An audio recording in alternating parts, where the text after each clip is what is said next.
Vapi GIDC police station વિસ્તારમાં આવેલા fitness હબના member Sandeep રાજભરને આ જ જીમના અન્ય મેમ્બરોએ ધોકા લાકડી અને પાઇપ વડે જીમની બહાર માર મારવાની ઘટના બનેલી।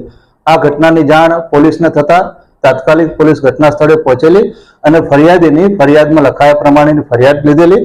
ફરિયાદીએ ફરિયાદમાં 6 આરોપીના નામ લખાવેલા હતા। તમામ 6 આરોપીને વાપી જીઆઈડીસી પોલીસે તાત્કાલિક અસરથી ધરપકડ કરેલ છે। સર, આ જે બાકીના જે 6 આરોપી હતા એ કોણ હતા અને શા માટે આટલું બધું ધીંગાણું થયું?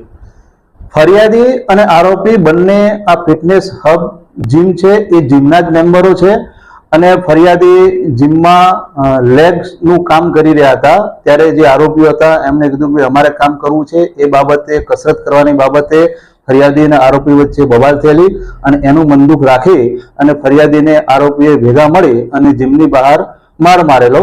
જે અંગે જીઆઈડીસી પોલીસને જાણ થયેલી। પોલીસ ઘટના સ્થળે પહોંચી અને ફરિયાદીની રાયોટિંગની ફરિયાદ દાખલ કરેલ છે, આરોપીની ધરપકડ કરેલ છે અને આરોપીની રિમાન્ડ લેવાની કાર્યવાહી ચાલુ છે।